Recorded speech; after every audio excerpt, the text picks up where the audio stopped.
Je ne veux pas travailler. Bonjour, bonjour, j'espère que vous êtes bien installés. En ce qui me concerne, étant donné mon état, vous comprendrez que je reste assise pour poursuivre mon récit. L'annonce de ma grossesse, la présence d'Archie au château et l'arrivée inopinée de Jeffrey créèrent dans mon esprit déjà fébrile une tempête qui me laissa hébété pendant 48 heures.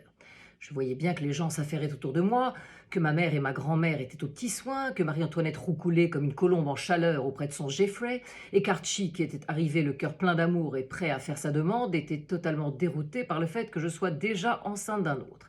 Je percevais tout ça, mais j'étais dans une sorte de brouillard dans lequel je me disais que décidément il s'en passait des choses, sans avoir le sentiment que cela me concernait en quoi que ce soit. D'ailleurs, je m'étais cloîtrée dans ma chambre, le nez sous l'édredon, espérant vaguement que lorsque je me réveillerais, tout serait rentré dans l'ordre. Le 3e jour qui suivit ces événements, ma mère entra dans ma chambre d'un pas décidé. C'était d'ailleurs le pas qu'elle avait adopté de manière permanente depuis qu'elle était devenue une femme d'affaires avec son coéquipier amoureux Mike Mitchell. Mon père aurait eu un peu de mal à reconnaître sa tendre et délicate Ondine, dont le prénom doucement aquatique ne collait plus tout à fait à cette femme nouvelle qui, bien que toujours aussi ravissante, était devenue une Amazone à la place d'une sirène mélancolique. Maman entra donc, alors que je me prélassais au lit sans bouger, ouvrit les rideaux et me dit qu'il fallait quand même que je m'active car nous avions quelques petites choses à régler. Et sur ces bonnes paroles, elle sortit une liste qu'elle entreprit de me lire. Premièrement, si ses calculs étaient bons, le père de mon futur enfant ne pouvait être que Marmaduke, et ma condition actuelle, le fruit débat durant la fameuse chasse au trophée des Hamptons. J'acquiesçai d'un hochement de tête penaud. Il fallait donc prévenir le dit Marmaduke de sa bonne fortune. Nouveau hochement de tête penaud. Deuxièmement, elle avait cru percevoir chez Archibald, l'ami d'Andrew, un trouble bien trop grand à l'annonce de ma grossesse pour quelqu'un que je n'avais croisé qu'une ou deux fois. Hochement de tête terriblement gêné. En effet, comment expliquer à votre mère qu'étant veuve d'un mari adoré depuis moins d'1 an, vous vous retrouviez enceinte d'un autre et visiblement en préliminaire avancé avec le second? Gros flottement, tentative d'explication. Écoute, ça n'est pas de ma faute. Tentative, coupée nette par ma mère, me disant qu'elle ne voulait rien savoir, même si elle avait beaucoup de mal à me suivre, mais qu'il fallait au plus vite que j'aie une explication avec ce pauvre Écossais qui semblait se morfondre pour moi. Et enfin, elle aborda le sujet de Jeffrey qui avait pris de court tout le monde en débarquant à l'improviste. Maman me dit qu'il avait été immédiatement pris en infection par tous les enfants du village, notamment grâce à ses distributions de chewing gum, ces gommes à mâcher très en vogue en Amérique depuis la fin du 19e siècle. En ce qui concernait les autres villageois, l'arrivée d'un homme de couleur, fait rarissime dans la campagne française profonde des années 20, ne les avait pas totalement surpris, car dans chaque fête que mon grand-père donnait au château auquel tout le village était convié, il y avait toujours des musiciens de la Nouvelle-Orléans ou des chefs de tribus africaines avec lesquels Rock était en affaire pour le commerce de certaines matières premières. Cependant là, c'était un peu différent, car Jeffrey souhaitait épouser Marie-Antoinette, ce qui laissait certains perplexes, voire hostiles. En effet, je ne veux pas brosser un tableau d'images d'Épinal en disant que la méfiance face aux différentes races ou origines n'existait pas dans le village. Bien entendu, il y eut des critiques, plutôt formulées en cachette d'ailleurs, car tous savaient qu'au château, nous avions un tel sens de l'égalité entre tous les êtres qu'aucune remarque désobligeante n'aurait été tolérée. Mais globalement, l'irrésistible Jeffrey, avec sa bonne humeur et son sourire à faire fondre la banquise, avait conquis la majorité des cœurs. De surcroît, il avait, durant les 2 mois qui précédaient son arrivée au château, pris des cours de français intensifs tous les soirs, et ses efforts pour se faire comprendre, assortis de son accent à couper au couteau, étaient adorables. Flora, dès le premier jour à New York, avait toujours été sous son charme, et maintenant qu'il était au château avec sa Marie-Antoinette, elle ne quittait pas les tourtereaux d'une semelle, les encourageant même à s'embrasser plus souvent, ce qui faisait rougir Marie-Antoinette comme une première communiante.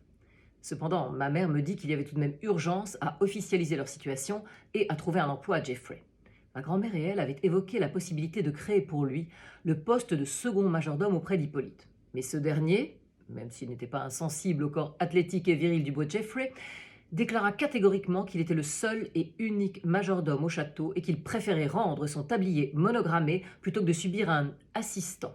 Il fut envisagé une minute de mettre Jeffrey au fourneau avec Sidonie. Mais Dieu merci pour lui. Et pour nous, il n'avait aucun talent culinaire. Et étant donné le regard de furie que lança Sidonie à l'idée de ne plus être seule maîtresse à bord de sa rutilante cuisine, c'était bien mieux comme ça.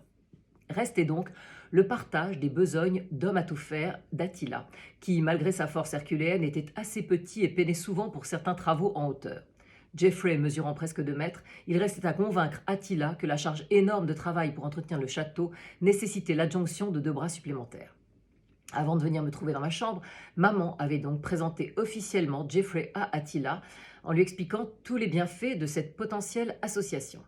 Et elle les avait laissés en tête-à-tête pendant 1 heure, l'oreille collée à la porte pour intervenir en cas de bagarre, redoutant qu'Attila ne fasse ses valises à l'issue de cette entrevue. Mais pas un son ne filtra de la pièce, et maman en profita pour venir me secouer. En résumé, elle me dit qu'elle n'en pouvait plus de s'occuper de tout, et qu'enceinte ou pas, je n'étais pas en guimauve, et qu'il fallait que je règle d'abord mes problèmes, puis que je l'aide à gérer ceux du château. Sur ce, elle me lança une robe et me dit de la retrouver en bas dans une demi-heure. On ne résiste pas à une ancienne sirène transformée en guerrière. Et 30 minutes plus tard, habillée et ayant repris forme humaine, je m'apprêtais à affronter dans l'ordre les problèmes qui m'attendaient. Je rejoignis ma mère dans le bureau près du téléphone et elle me dit qu'avec le décalage horaire, je devais me dépêcher si je voulais prévenir Marmaduke du petit cadeau que j'allais bientôt lui faire. Sentant bien que je ne pouvais pas reculer, je pris mon courage à deux mains ainsi que le téléphone et je composai le numéro de la maison des Hamptons car je savais qu'il y passait le week-end. Lorsque j'eus Marmaduke au bout du fil, il dut sentir que j'étais un peu gênée car il me demanda immédiatement si j'allais bien et si j'avais besoin de quelque chose. Lorsque je lui répondis que j'avais en effet besoin d'un père pour notre futur enfant, il y eut un long, très long silence à l'autre bout de la ligne. Mais Marmaduke, malgré son côté fantasque, enfant gâté et coureur de jupons, était un gentleman. Et lorsqu'il reprit la parole, ce fut pour me dire qu'il arrivait par le prochain bateau et que nous allions organiser un mariage fabulous au petit plaisir. Oh là là! J'allais épouser un homme que je n'aimais pas, hormis d'amitié, alors que celui pour lequel mon cœur battait m'attendait dans le jardin pour que je lui explique ma conduite de débauchée et d'inconstante. Une fois qu'on a commencé les choses qui fâchent, mieux vaut les faire toutes d'un coup. Et je descendis d'un pas mal assuré les marches qui menaient au jardin pour apercevoir Archie assis, l'air désespéré, sous mon pommier, celui-là même qui avait été témoin de tous les moments importants de mon existence, comme si Archie me connaissait déjà mieux que moi-même. Lorsque je vis ses yeux emplis de tant de tristesse, je me dis que mon instant d'égarement avec Marmaduke allait me coûter très très cher, et probablement engendrer des regrets pour toute ma vie. Archie me prit les mains, et avant même que je prononce un mot, ce fut lui qui parla. Il me dit qu'ayant appris par Andrew l'année précédente que Max s'était tué en avion, il avait d'abord eu beaucoup de peine pour moi et Flora, puis s'était dit ensuite que le pressentiment que nous étions faits pour être ensemble ne l'avait pas trompé. Il avait donc décidé d'attendre plusieurs mois pour que mon chagrin s'apaise un peu, avant de venir me trouver pour me proposer le mariage dont il avait rêvé dès la première seconde où il m'avait vu. Et il était arrivé au château du Petit Plaisir, le cœur enflammé et surexcité à l'idée de concrétiser enfin son désir le plus cher. C'est pourquoi, lorsqu'il avait appris que j'étais enceinte d'un autre, la douche glacée qu'il avait reçue sur la tête lui avait laissé un goût très amer dans la bouche. Il me demanda donc ce qu'il en était de ma relation avec cet Américain, qui n'était même pas à mes côtés, et que je semblais lui avoir préféré. J'essayai alors de lui expliquer l'ambiance si étrange de cette chasse au trophée dans le noir, l'absence de contact charnel avec un homme depuis la mort de Max plusieurs mois auparavant, l'insistance de Marmaduke, etc., etc.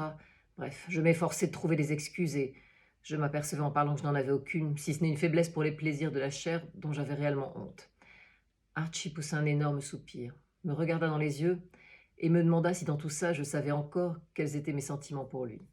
Je pris de longues minutes pour réfléchir et lui dire que j'étais attirée comme un aimant par lui, sans finalement le connaître puisque nous n'avions jamais eu le temps de parler réellement ensemble, et que j'avais le sentiment, à chaque fois que j'étais à ses côtés, que c'était ma place, sans que je puisse l'expliquer.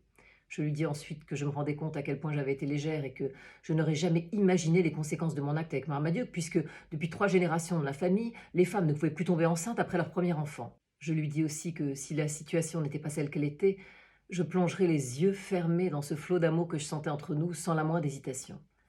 Archie me prit dans ses bras, m'embrassa d'une telle manière que je décollai de terre, au sens propre comme figuré. Puis il me regarda comme si j'étais une enfant désobéissante qui se repent de sa bêtise et me dit « Ma Zénaïde, si pleine de vie, de fougue, de sensualité, et qui agit souvent sans réfléchir. Je vais partir car pour le moment, je n'ai aucune place dans ta vie. Je vais peut-être faire la mienne de mon côté. » Oh mon Dieu, je détestais entendre cette phrase. Mais je te le dis, je sais qu'un jour nous serons ensemble, même si je n'ai aucune idée du temps que ça prendra. Alors d'ici, là, vis ce que tu as à vivre. Deviens la femme magnifique que tu dois être à tout point de vue. Mets un peu de plomb dans ta cervelle et fais-nous un beau bébé.